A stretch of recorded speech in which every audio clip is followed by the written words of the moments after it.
Good night and welcome to the Galen Hour. We're talking about economic transformation tonight. We're going to be looking at traditional and new income earning sectors. We have two of our key CEOs in studios with us tonight, and I want to welcome them. So we have CEO Osman Martinez, Dr. Martinez, CEO in the Ministry of Economic Development, here with us in studios tonight. Welcome, CEO Martinez. Thank you. It's my pleasure. Thank you for being here.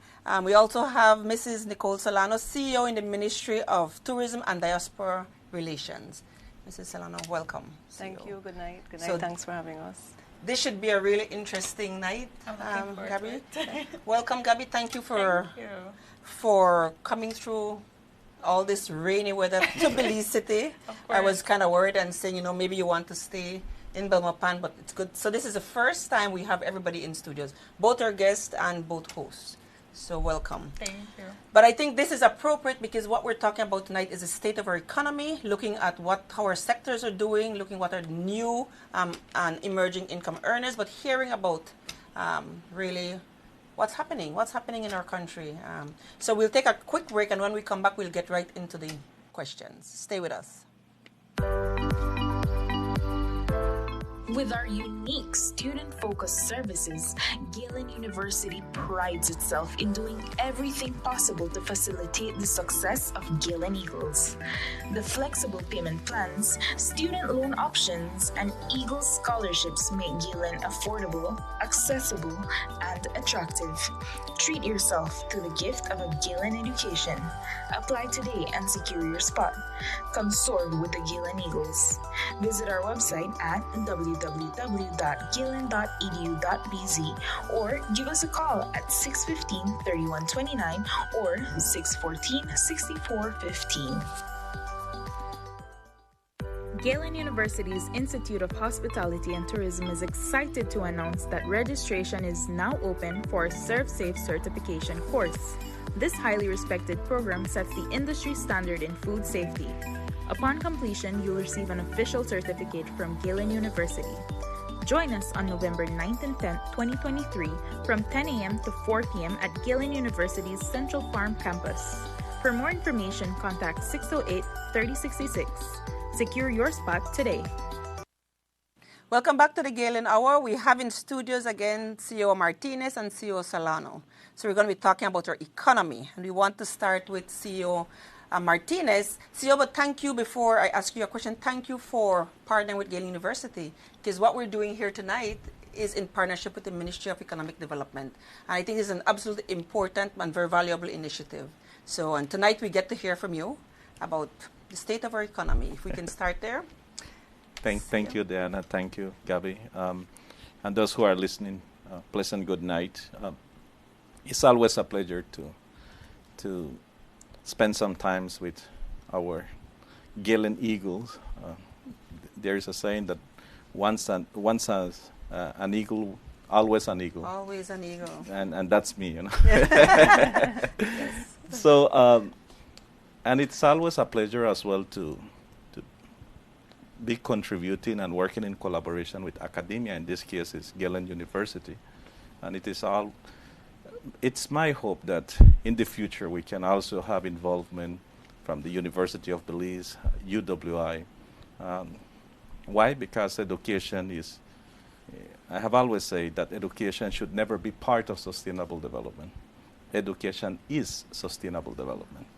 And I do believe strongly that any country that has as a fundamental pillar and sits on the main principles of educating its population, it will be a success. Nelson Mandela once said that politicians don't like an educated nation, because an educated nation is more dangerous than an atomic bomb. And so therefore, when politicians embrace education and they look forward to honestly look to educate a nation, is wonderful. So congratulations to Galen. This is great. When we look at our economy coming from practically a depression, an economic depression, not a recession, but an economic depression, because once your indicators, especially GDP, is below 10% or a decrease above 10%, then the any nation's economic state falls within an economic depression. And in 2020, Belize and the world practically collapsed. Economies collapsed due to COVID-19. And at that time, we could have seen how fragile our economy was, simply because it was dependent on tourism. Some of the advantages, when you look at the tourism sector, it has pros and cons. And one of the cons that it has is that the tourism sector is not dependent on the health of our internal economic aspect. It depends on external economic health, but at the same time on external economic shocks. In this case, COVID-19 forced us to close our borders. And so the economic sector have direct and indirect impacts.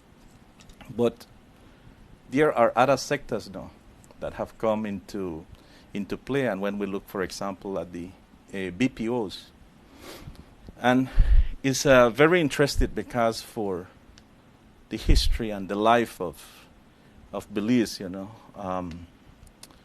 government is the main generator of jobs. Government generates around 16,000 jobs. And I think there has been other private sector businesses that maybe generate 2,000 jobs and 3,000 jobs. Mm-hmm. But for the first time, the BPO sectors has generated 13,000 jobs. So our forecast is that maybe in 2 to 3 years from now, the BPO sectors will be the number one generators of jobs in Belize, and government will fall into second place, which is good. I mean, any nation that depends on government so strong practically has a weak economic backbone. Mm-hmm. And so it has been exposed in Belize over and over and over. But when you look, for example, at how the correlation work in economics is that once people are working, once people are well off, then as a result of that, you should start to see a reduction of poverty. And then a reduction in crime. So normally when you look at countries, for example, New Zealand, Switzerland, who has a high income per capita, the crimes committed for every 100,000 persons, because that's how you measure intended homicides in economics, is less than 1 to 100,000. And normally in the Caribbean, there is about 39 intended homicides to 100,000. So to see a nation having little or low crime is very good.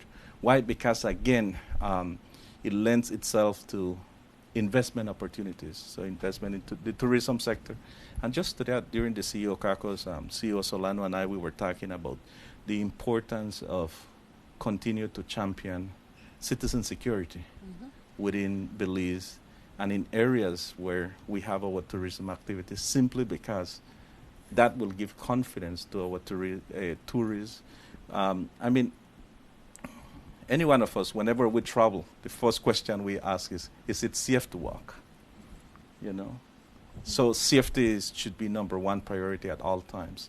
And when you look at our economy in 2020, when it actually declined by almost 17 points, and then in 2022 there was an increase or growth on our economy by 15.8%, and then in 2022 there is a growth of 12.4%, and the average growth for this year is a little bit over 6%, and the forecast is that it will grow around 6 to 8%, and unemployment that went from 30% to 2.8%. One of the things that you have seen is that practically on last month, in the month of October, there was low crime rates. And that again is citizen security, and that is by having everyone working. And I will end by saying, in addition to the BPOs, there is also the construction sector.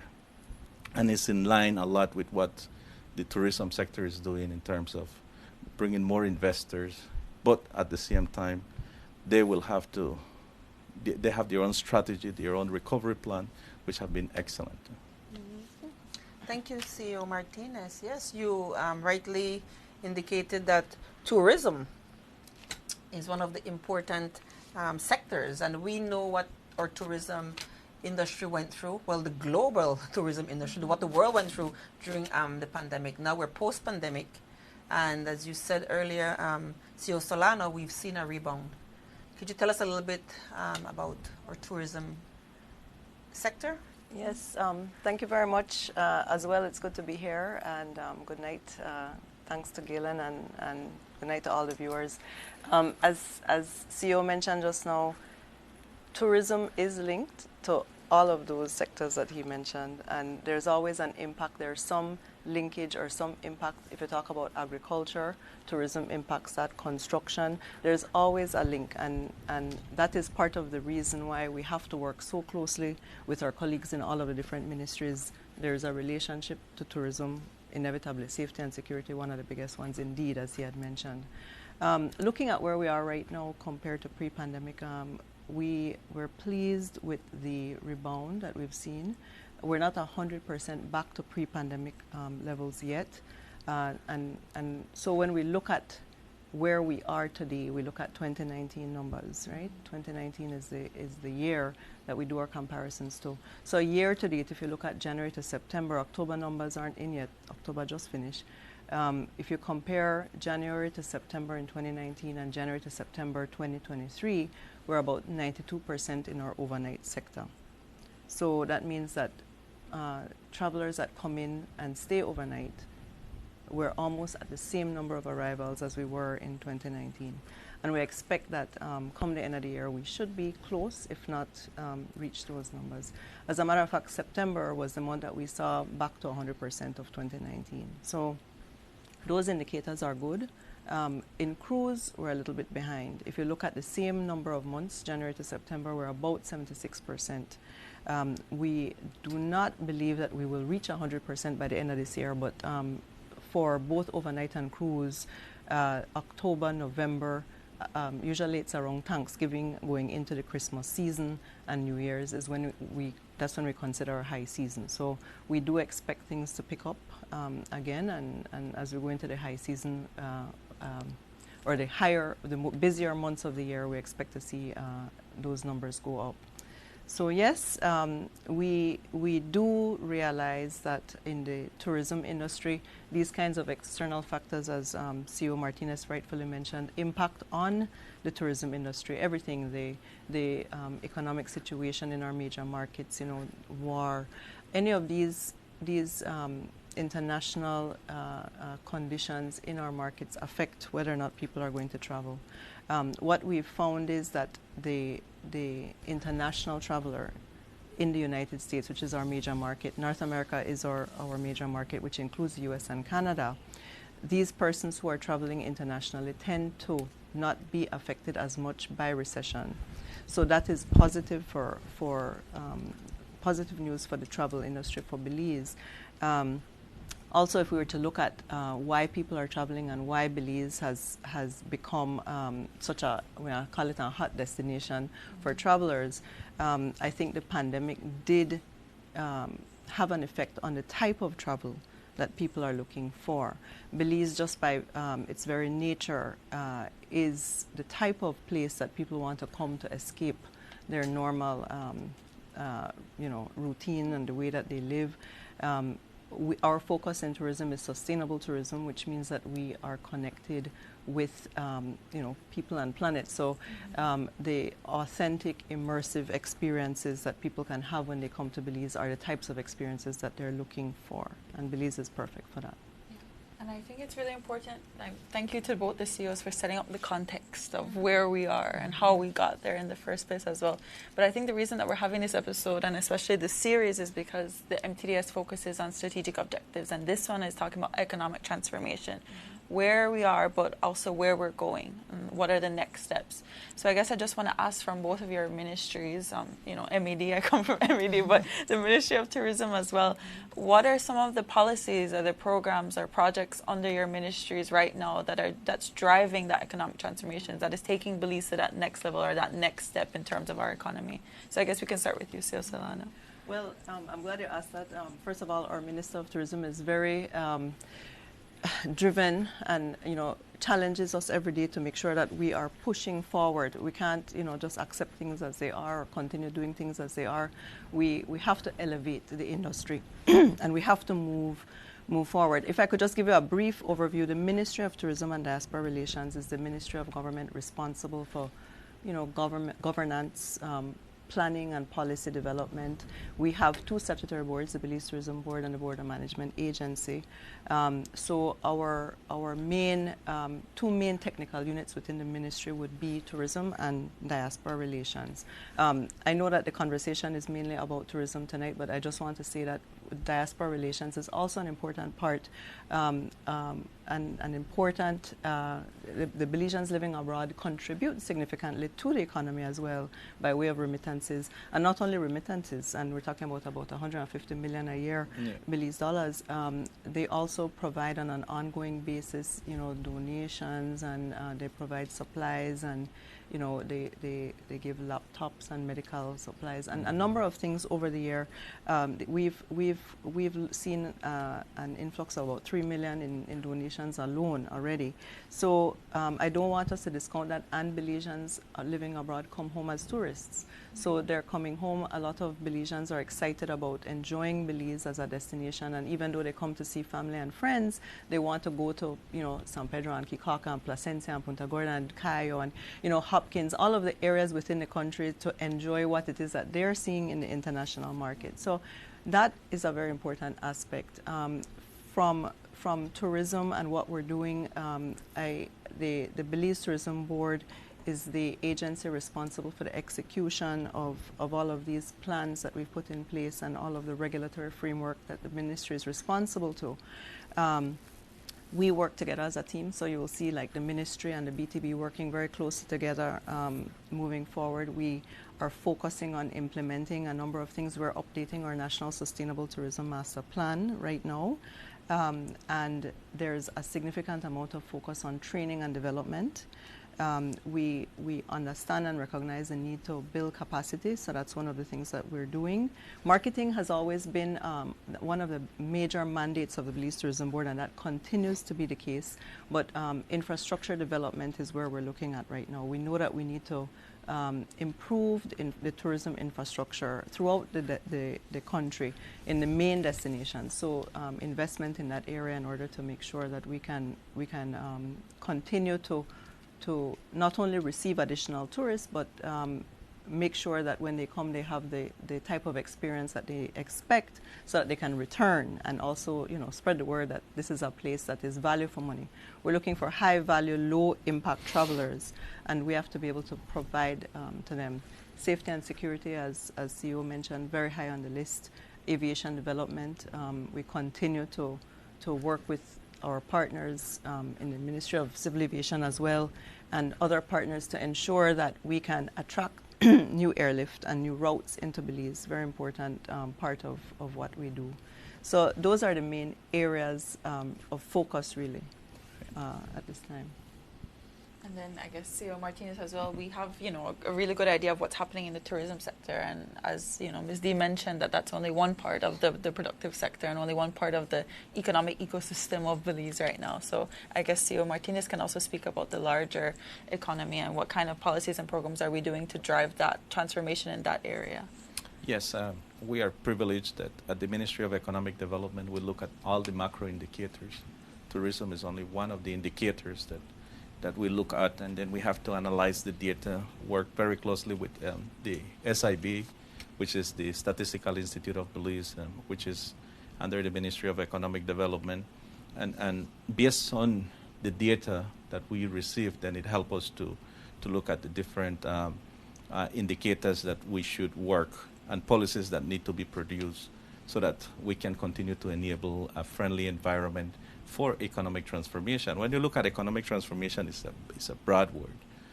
Why? Because we have different sectors. We have the tourism sector. We also have the private sector that when you look at the private sector is very interesting, because it's connected also to tourism, but also to real estate, to BPOs, agro-productive sector. When you look at it, for example, between 2010 and 2020, the ease of doing business in Belize, actually became more difficult. So I'll just give you an example. In 2010, the ease of doing business in Belize, and this is data according to the World Bank, was 96 out of 172 countries. So Belize ranked 96. By 2020, Belize rank was 137 out of 172 countries. So our situation of enabling a friendly environment for investors became a little bit more difficult, and I should say very difficult.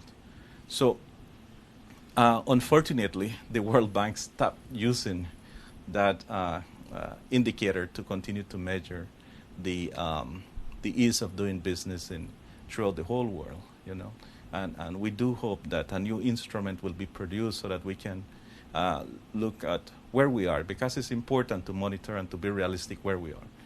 The second part is, so we look at investment, but what is creating and what is the main problem to continue to see economic transformation? And one of the indicators that we have a huge challenge of in Belize is that we have a low human capital index. Jamaica and Belize are the two countries in the Caribbean with the lowest human capital index, and of course Haiti. Okay, so our human capital index is around 0.71, while North America, in this case Canada, the United States, the Asian countries, Europe is above 0.9. And the issue that we have there then is that people or our population is not as productive as how it should be, but more important is that their income is not as high as if they would have had a higher human capital investment. So for example, if someone only has a primary school certificate versus someone who has a bachelor's degree, the income there is a huge gap on it. And with that gap now comes the high inequality that the country has. You know why? Because, and I always use this as an example, when my daughter graduated from primary school, there were a total of about 22,000 students across the country that graduated at primary school. But when she graduated from high school, the total countrywide was just a little bit over 7,000. So what happened to the other 12,000 students? And then I'm sure that I'm looking forward, to when she graduates from sixth form, how many will be graduating with her. So I recall a time that I was asked that there was about 1,000 students that graduated from the University of Belize. And the question was, how will we generate jobs for them? And my response was like, where are the ones who were deprived of graduating with the 1,000 students? That is of a bigger concern, because the 1,000 that graduated now is employed, and they have a good income. So part of economic transformation, it has to start with me, with I, and we have to understand that an economy can grow, but if you don't have economic development, then there is no economic transformation. Because you can have economic growth without economic development, but you can have economic development. Once you have economic development, you will surely have economic growth. Okay? So what is the main issue here? The main issue is that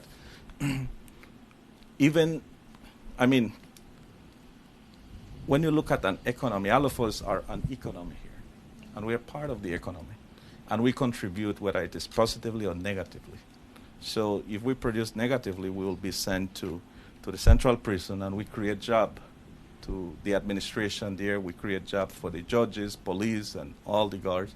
So we do have a negative impact because now we are becoming a burden to the state and a burden to those who are contributing. So economic transformation have to start with people. If we can understand that part, and everyone would open their an appetite to want to learn and want to be progressive, then that's the first step. So, for example, I recall on a conversation that we had with the president of Korea, and he said, Belize is so blessed. Belize have beautiful people, beautiful culture, and you have a wealth of natural resource. He says our only resource that we had was a human resource, and we have capitalized on it. Countries that have people that have a good appetite to learn, an appetite to be productive, and they're passionate about trying to improve. I first, myself, each one of us, are the countries that have been able to actually come out from developing nation to developed nation. So when you look at South Korea and Japan, 60 years ago, both nations were destroyed. Their income per capita was $80 per year. Mm-hmm. But no, they are in the top 10 strongest economy in the world, with one of the highest income per capita in the world, the leading technological,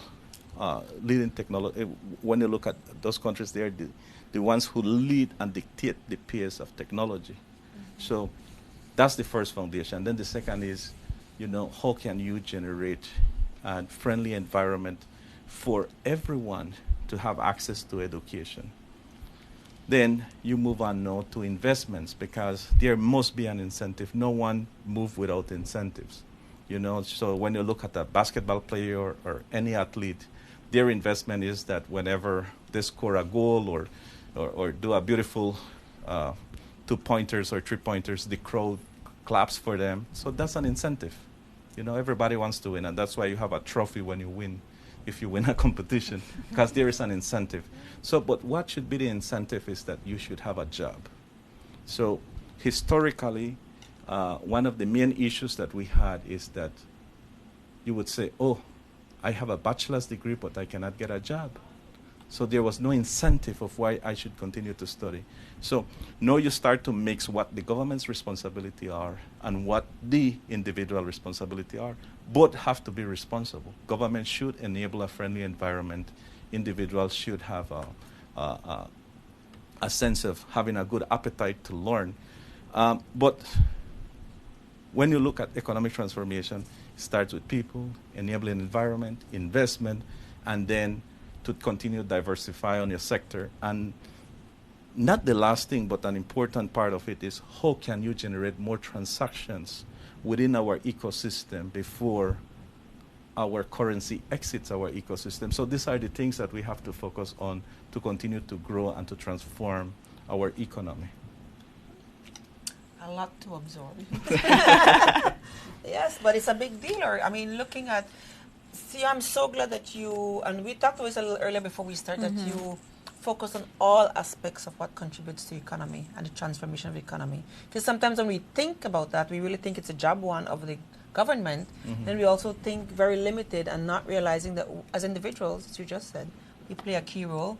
When CEO Mejia was here last week, she talked about the same disparities that you mentioned with education, how many graduate from primary school, when you hit secondary school, and then... Yeah, and the labor market as well, how sometimes they don't even correlate with each other. Absolutely. So. And you know what is sad? You're not asking, but I will tell you.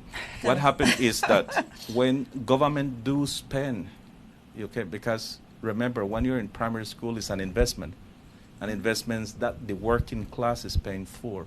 So when this child does not continue his education, it's like building a house where you build your foundation, but you didn't finish it. So there is a debt investment that comes from taxpayers. Yep. Absolutely. It is so important for us to be aware of our individual roles, in the economy. You mentioned how much resources we have. Korea, you said, had its people. We have natural resources. And we haven't mentioned tonight, but how do we account for the value of our resources and how it contributes to our economy? Maybe that would be a whole nother lengthy. So can we take a quick break, and when we come back, we start there because it impacts both ministries, well, the economic development, but also the tourism industry. So we'll take a quick break, and we'll be right back with the Galen Hour.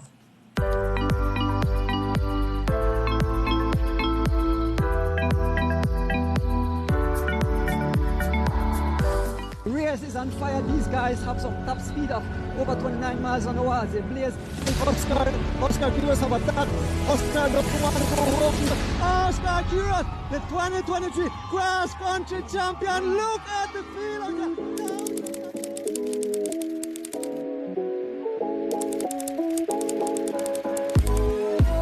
Hi everyone, my name is Oscar Quiros. I graduate of Galen University with a bachelor's degree in environmental science. I'm currently pursuing my professional career in cycling with the Miami Blazers. I can safely say that the critical skills as well as the time management skills that I've obtained from Galen University has helped me in many ways that I could have imagined. And I can honestly say that I've applied these skills to both my cycling career and my everyday life as a professional. I want to serve as a great influence to the youths of today as to why an education is important. Let's get back into the classroom. Let's prove them wrong. Opportunities are limitless.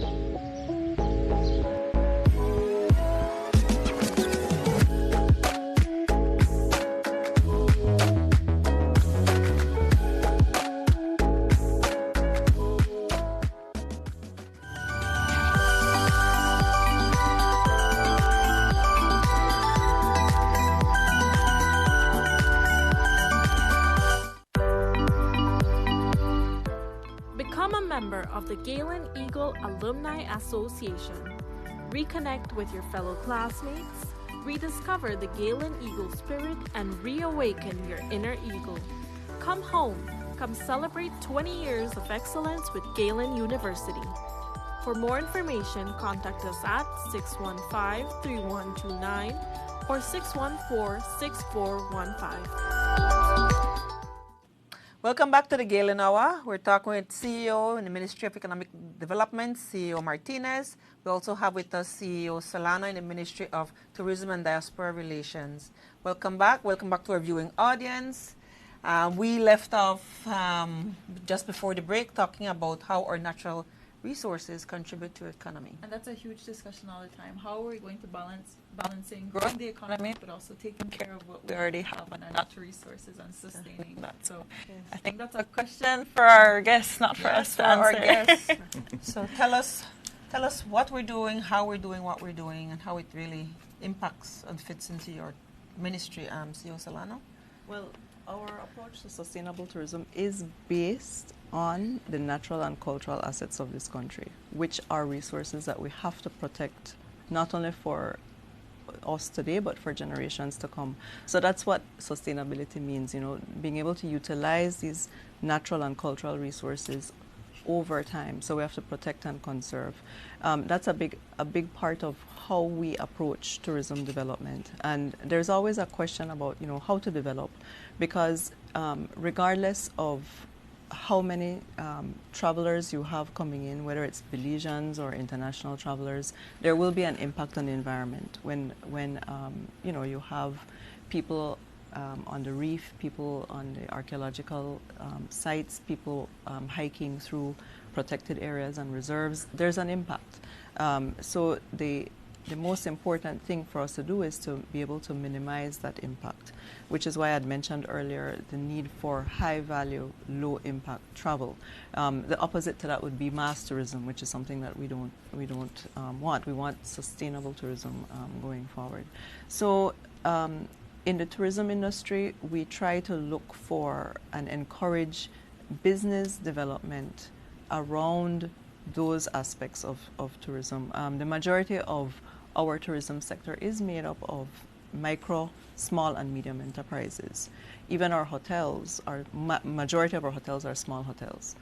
9,000 rooms, 900 hotels, 10 hotel rooms per hotel that's the average number, right? So you're talking about an entire industry that's focused on small properties and small businesses. And that is a good thing. It brings with it some challenges. There's a lot of development. I had mentioned training earlier, training and the capacity building that's needed so that we can recognize the business opportunities out there. We can't just have the natural resources and then expect that they'll come. We have to create the infrastructure around it. If you're going to an archaeological site, people will need bathroom facilities. They'll need you need parking lot. You need gift shops. You need restaurants. You can't go all the way to Caracol and then you have nothing to eat when you get there, nothing to drink, right? So things like interpretation centers in museums, and when we say museum, we talk about, it doesn't have to be the types of museums you see out there. We can create our own, but there are certain standards that we need and certain things that we look out for. And all of these create business opportunities, which leads into, of course, additional economic development for the country. So I would say that there's a lot of opportunity. We do have a lot of businesses that have, organically grown in order to support the demand of tourism. But we recognize the need of doing additional planning, supporting the private sector and these small businesses so that they can better capitalize on the opportunities that exist out there. Yeah. Yeah, we've actually seen, and I like to throw in this little piece whenever I can, how entrepreneurship flourished as a result of the pandemic. The pandemic was horrible, but there were lots of good things that came out of it, and entrepreneurship just blossomed. And I'm just saying that because you mentioned that we have lots, the majority of our properties are small properties. I'm not sure if any of them came out of the pandemic. I would doubt it, because that kind of crushed our tourism sector, but all of the other supporting businesses, a lot of them may have come out. I know a lot of jewelry making, people just, their creativity just blossomed. And so CEO Martinez, it has contributed to our economy and to growth within our economy, and maybe less people are dependent on the government now for jobs, but we do need the training that you spoke about a little earlier. But from your perspective, CEO, our natural resources, how does it fit in? Belize is a wealthy country when you look at natural resource. We have the largest living barrier reef in the world. We have, out of 4 atolls that we have in the Western Hemisphere, Belize has 3. We have a beautiful blue hole. We are one of the few countries, or maybe the only country, that in the Caribbean region that can actually speaks about this. We have 400 islands with some beautiful sea, and we have some of the most friendliest shark in the world where you can swim with them. And if you're afraid of sharks, you can swim with the turtles in the southern part of the country, and then we have our mountains, and our Maya temples. But more important, Belize is a carbon sink for the world, and it's one of the few countries in the world that is a carbon sink, of which our hope is that as part of economic development as well and sustainable development, that we will be able, and we are already negotiating carbon credits, that we will be actually moving businesses from a traditional economic system to a modern economic system. So while during economic transformation, we have done a lot for the private sector. We have to do NGOs, but also for the public sector. Why? Because within the public sector, you have to be to have a government that will be able to produce and to be productive and to help its people. We need to manage our fiscal, be responsible in the management of our fiscal budget, and to create fiscal space. And one of the things that we have done well is, for example, to negotiate some of the debts that we had as a nation. And when you look, for example, the blue bond transaction, Galen have received 3 international awards. It was considered as a unique transaction worldwide. the first of its kind. I know it has been replicated in Barbados and Ecuador. In Barbados, its replication was just a small percent of Belize's transaction. But when you look at Ecuador's one was much bigger, but their economy is much bigger. But when it comes to debt to GDP, Belize continues to lead in the world now of having a debt swap using our natural resources, because if we didn't have the natural resources, we wouldn't have been able to do that debt swap. So when you get to look at the debt to GDP, it had a direct impact of 12% of our GDP that it was wiped off right away, and then it had an indirect impact of 25% of to our debt to GDP. The IMF is still asking for those models, economic models and homegrown economic plans that we created internally here so that it can be replicated in other nations with similar characteristics as Belize or economic characteristics as Belize. And then when you look now at debt to GDP, for example, it was at 133%, but the blue bond transaction, because of the natural resources, gave us a refreshment, and it was like new energy within Belize's ecosystem, meaning the people felt that, like, okay, we trust you now. That was a game changer, and that started to attract the attention of Belize now, but because of the natural resources. And now we have the carbon credits, which we are negotiating. We are huge advocates of it. We are huge advocates of climate finance, climate justice. I think we are one of the leading countries in the world that we use every platform to speak about it. And there is a lot of things that people don't know. And we have seen it, but because it's part of our culture, we are not thinking about it in that aspect. But when you look, for example, in the news, we have heard about climate change refugees. But we have our own climate change refugees here. When you look at Monkey River, people had to leave their good homes, so they have become climate change refugees. When you look at the appetite that climate change comes with, they have a vicious, it has a mega appetite coming to swallow whatever it could swallow, and our islands continue to be in jeopardy. Our coral reefs right now, we have an issue with the bleaching of our coral reefs. And so our natural resource, we are doing our part. We believe in sustainability.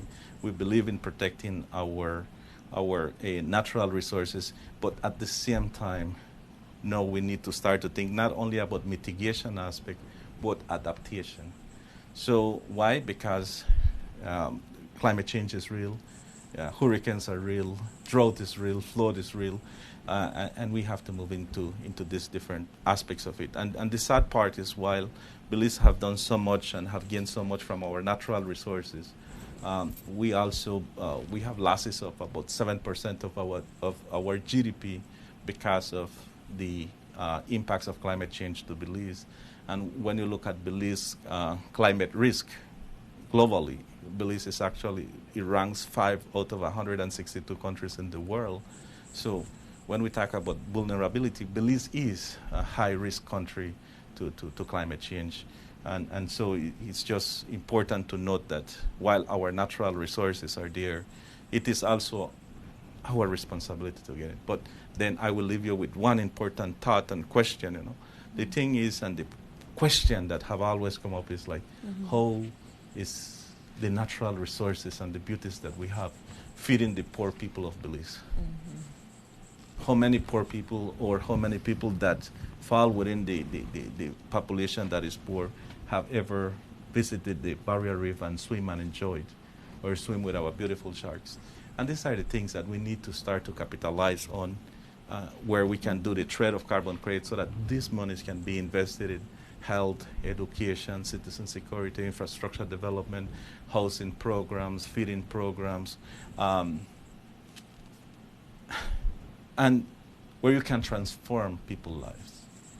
So that is part of our economic transformation as well. And that's one of the plans that we have within the MTDS.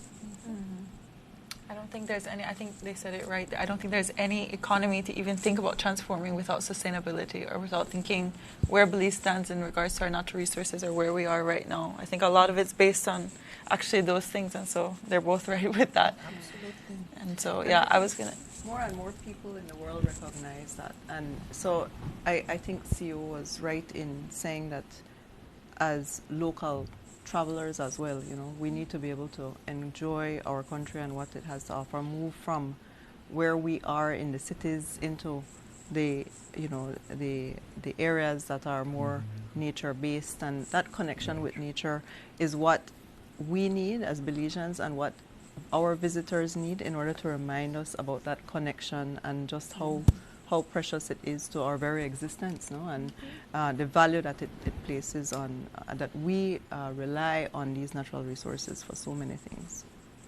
And when I think of economic transformation, I don't know about you, I don't only think of sustainability, but I also think of innovation. I always think of what's next or what can be next, because I know that in economics there's this whole color economies happening now, orange economy, blue economy, green economy, and you both talked about those as well. So I don't know, I'm interested in thinking about, are we going towards those new sectors, those new areas, those new innovative ways of transforming our economy? Because I know for a long time we've been relying on these traditional methods, which is fine and it's worked great for us, but I'm also curious as to, well, what's next for us? I mean, Belize has kind of set the tone in the world for a lot of things, and so with the Blue Bond especially. So I'm interested to know in the ministries, what's going to be the next big thing, or what are we going to tap into next?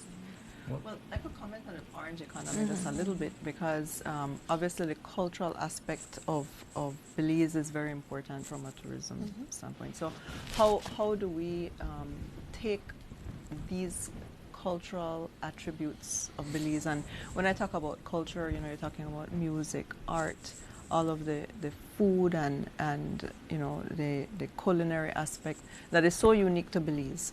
And how do we take the opportunities around that and be able to package it in a way that we can actually create business opportunities around that. So the orange economy, very important. That is something that is a part of our strategic direction. We know that we want to support that, and a lot of the activities that we do are related to how we can help and work together with the ministry responsible for culture, niche, the Institute of Archaeology, all of those, in order to create business opportunities through tourism, because that's what people are coming here for. They're coming here, they're willing to, to pay for access to these precious resources that we have, and our cultural resources and our cultural assets are as important as our natural assets. So how do we, that question of how we take advantage of creating business opportunities around that is going to be the big question going forward. Yeah, but it's important to note that, and it's interesting now that I will finish with challenges, through doing research and being in academia, I learned to identify problems. Why? Because that's the only way we'll solve them. But some of our biggest challenges that we have is that from the beginning and the onset of this administration, we had to face so many challenges. When we started, it was overwhelming, because it was like there was no way out, and eventually, one by one, started to each indicator, I should say, started to give good fruits and yield that positive energy, that gave us the fuel to keep moving forward. But it was overwhelming, to start off with COVID-19 and to be able to focus on two things at that time, which was one, to save people's lives, and two was to save the economy. Our economy was the borderline of collapsing. I mean, it could have easily, our economy have, this is, not a lot of times we talk about it, but our currency could have been devaluated. We were days away from experiencing devaluation. If things are bad right now in terms of inflation, it would have been much, much worse. I remember some of the banks, the multilaterals, closing the valves, whereby because there was a default on payments to the Blue Bond, they closed the valves. They put a hold on ongoing projects and financing. And the IMF, they were waiting and see what would happen. And so it was so hard. But then you start to look now, and we look at other challenges. So the other challenges we have now, because we have high inflation, the U.S. Federal Reserve have used an instrument which is to increase the interest rate on the cost of finance. So in 2019 and before 2019, the cost of finance, for example, was less than 1%, or it could have fluctuated from less than 1% to about 1.5%, because at that time they were using the LIBOR system to measure the interest rate of finance. And now it's almost at 6%. So while the federal, the U.S. Federal Reserve have increased the cost of finance, it's actually affecting countries like Belize. And that's where we need to become and be more innovative. And let me tell you where I'm going with this one here. So we had to look at other opportunities. So, for example, for the first time in history, Belize have become eligible to the Korean Economic Development Corporation Fund.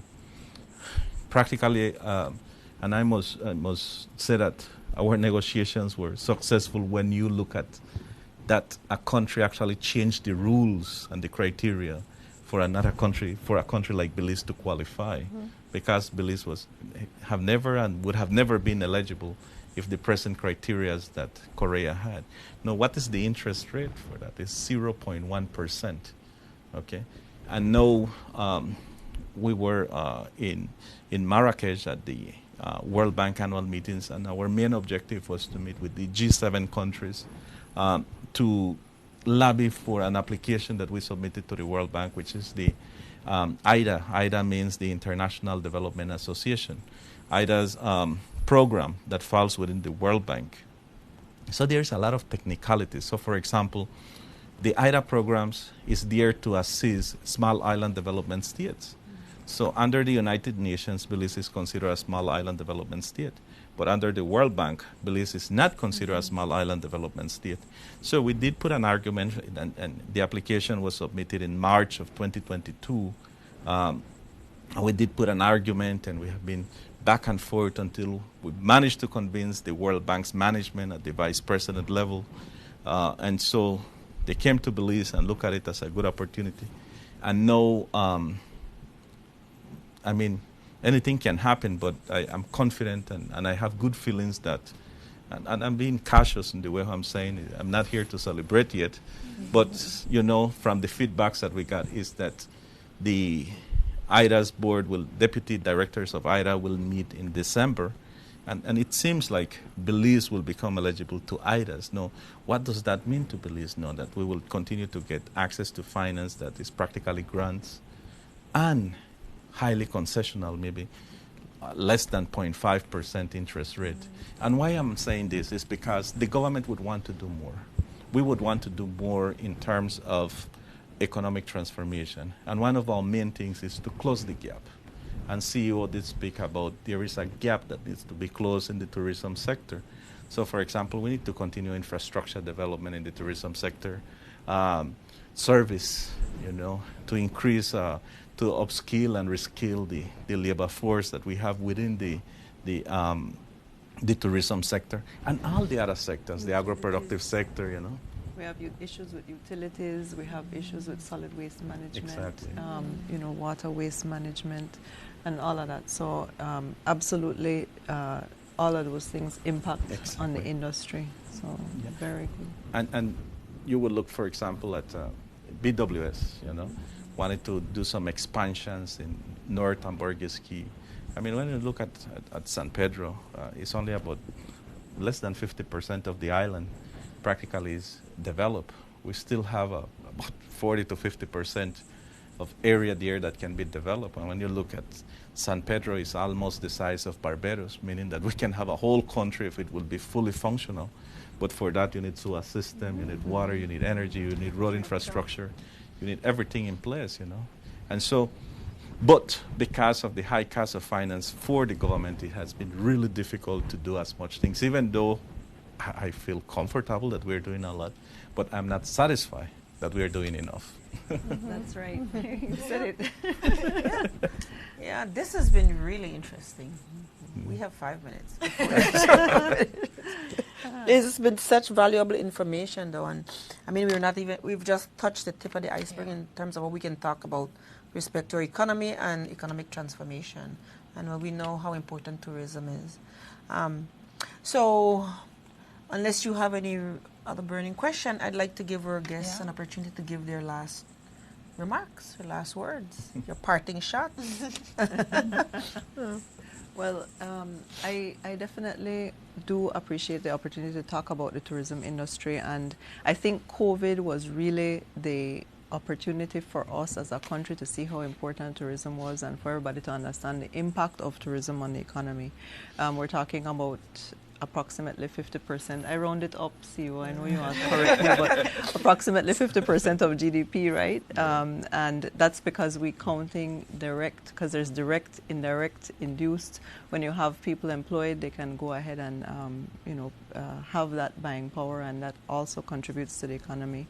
The industry, we estimate, well, according to Social Security Board, about 20,000 people employed. We know it's more than that. About half of that we believe in the hotel sector. We have about 2,500 tour guides, about a little bit over 250 tour operators, a lot of people working in the industry. We know that there's a lot of opportunity for growth. We know that the hotel sector is poised for growth. There's a lot of opportunity in terms of the high-end market, private aviation, luxury, yachts. There's a lot of development out there. So we're very excited. We have a very strong team, a very dedicated and passionate team, and we continue to work day in and day out to grow tourism and develop the industry sustainably. So thanks for the opportunity to talk a little bit. We're really happy you could join us. I mean, and kudos to your minister and your ministry. We're seeing lots of innovation in how you're marketing our country. So keep up the good work. CEO Martinez. Thank you. At the Ministry of Economic Development, we are privileged that we have a task to implement the medium-term development strategy, to monitor the implementation, but also to find the resources. When you look at the medium-term development strategy, for us to effectively and efficiently implement the strategy, it would cost us about $1.7 billion, which is a lot of money. We are using our limited resources. We are doing our best to mobilize funds, especially grants, especially coming from climate finance, so that we can continue to work in terms of our NDCs, which is our national determined contributions. Also align everything to our sustainable development goals, which is coming to practically our last lap to 2030. But more important for us is to create policies that will help with the fundamental principles of having humans living with dignity in Belize. So, for example, how can we reduce poverty? How can we move on now into reducing inequality? Belize is in the top 5 countries in the world with the highest inequality. So our gap distribution of wealth we have a huge gap that we need to close. And then how can we continue to sustain 2 things? Unemployment, that we will be able to sustain the jobs that we have and create new jobs. And 2, how can Belize continue to sustain the economic growth that we have? Okay, so within the economic development, we will continue to focus, and our priority as the medium-term development strategy has stated, the first point is to reduce poverty. And yesterday there was a press release that went out where we can see now that health persons going now to access health, there will not be no fees that will be charged to them. Except for? Except for the Carl Hughes, because they are more of a quasi-government system rather than a government system. So that is a big help, you know, and a nation needs two fundamental pillars to move forward. You know, one is education, and two is health. Educated country can actually be innovative, creative, and productive. And a healthy country is an asset to any nation. And we need to capitalize in both things. Once we have both components, everything else would fall in place very easy. So at the Ministry of Economic Development, we continue to put policies first and foremost that are data-driven, and secondly, that are easy to implement. So our policies are not there just to make it fancy words. No, remove the fancy words. How can it be practical and implemented? Less discussion and more action. That it is how it is being done. And simply, I'll give you an example. Last year, around this time, we looked at in Dangriga, for example, we had, when you look at the men sectors, they had the highest unemployment rate. It was in Dangriga. And so the government, in a holistic approach, say, you know what, our best approach right now is to try to mobilize and put a BPO in Dangriga. That BPO has created about 250 jobs, and it has an impact because, remember, everything has a domino effect, whether it's positive or negative. And the BPO in Dangriga now is having a positive effect. So you have taxi drivers, you have people that sells food, others that will just depend on their families, for example, to send them to school, to improve their lives, but also consumption, you know, consumption's increase. But this year, when I look at the preliminary data, and I look at the LSF, which is the labor survey, LFS, labor force survey,